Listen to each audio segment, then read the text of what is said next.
سکون ملتا ہے تو اللہ کے ذکر سے ملتا ہے۔ اب آپ کو ایک مثال کے طور پہ میں ایک واقعہ بھی آپ کو سناتا چلوں، بہت بڑی ہستی کا واقعہ بیان کرنے جا رہا ہوں۔ جب تک بادشاہ تھے سکون میں نہیں تھے، جب تک حکومت کی کرسی ہاتھ پاس میں تھی سکون نہیں تھا، لیکن ایک دن آرام سے بستر پر لیٹے ہوئے تھے لیکن نیند نہیں آ رہی تھی۔ اچانک مکان کی چھت پہ کسی کے چلنے کی آواز سنی۔ محل تھا بادشاہ کا۔ بادشاہ اپنے محل کی چھت پر گئے، دیکھا کہ کوئی ٹہل رہا ہے، پوچھا کون ہو؟ کہا ہم اپنے اونٹ تلاش کر رہے ہیں۔ بولے بادشاہ کے محل پر تجھے اونٹ کہاں سے ملیں گے؟ تم آئے کیسے؟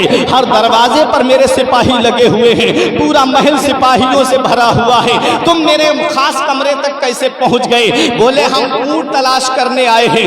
بادشاہ بولا میرے محل کی چھت پر اونٹ نہیں مل سکتے۔ کہا جب محل کی چھت پہ اونٹ نہیں مل سکتے تو اے بادشاہ تجھے اس محل کے اندر خدا بھی نہیں مل سکتا۔ اگر خدا کو چاہتا ہے، خدا کو پانا چاہتا ہے، بادشاہت چھوڑنا پڑے گی، حکومت چھوڑنا پڑے گی۔ بادشاہت کا لباس اتار دیا۔ وزیروں نے بہت کہا آقا آپ بادشاہت کو مت چھوڑو۔ کہا نہیں، فقیران ابراہیم بن ادہم بہت بڑے اللہ کے ولی ہیں، بڑے بڑے اولیاء کرام میں ان کا شمار ہوتا ہے۔ سمندر کے کنارے بیٹھے ہیں اور اپنے کپڑے کو گدڑی کو سی رہے تھے سوئی سے۔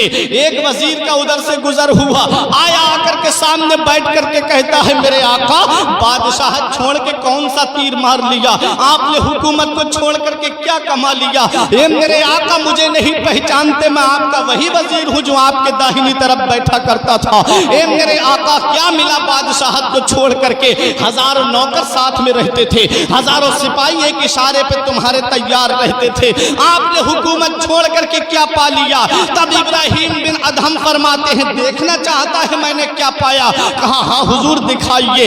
سوئی کو سمندر کے اندر پھینک دیا اور کہا لے دیکھ میں نے کیا پایا ہے۔ سمندر کی مچھلیوں کو حکم دیا میری سوئی واپس کی جائے۔ مچھلیاں سمندر کی باہر آ گئیں اور ہر مچھلی کے منہ میں ایک ایک سونے کی سوئی تھی۔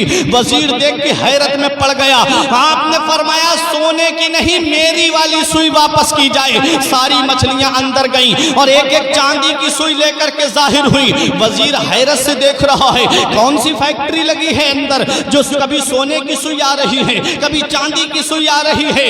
آپ نے شاہانہ کر سے فرمایا میری والی سوئی واپس کی جائے۔ فوراً مچھلیاں اندر گئیں۔ ایک مچھلی آپ کی سوئی لے کر کے باہر آئی۔ آپ نے اپنی سوئی لے کر کے وزیر سے کہا اے وزیر سن لے، بادشاہت کو چھوڑ کر کے میں نے کیا کمایا ہے تو سن لے۔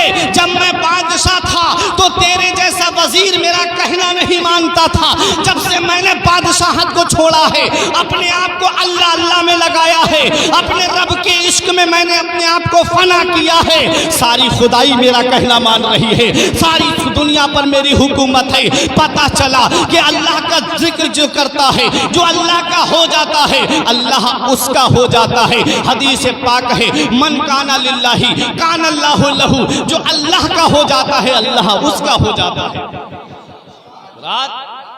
اب اپنے ذہن کو قریب کریں۔ اللہ نے انسان کو دو چیزوں سے مرکب کیا، جسم سے اور روح سے۔ جسم کو چار چیزوں سے پیدا کیا، آگ، پانی، مٹی، ہوا۔ روح حکم رب کا نام ہے۔ روح بدن سے نکال لی جاتی ہے، روح مرتی مٹتی نہیں ہے، روح جسم سے نکال لی جاتی ہے، جسم کے اوپر موت آتی ہے۔ اب ایک ہے روح اور ایک ہے روحانیت۔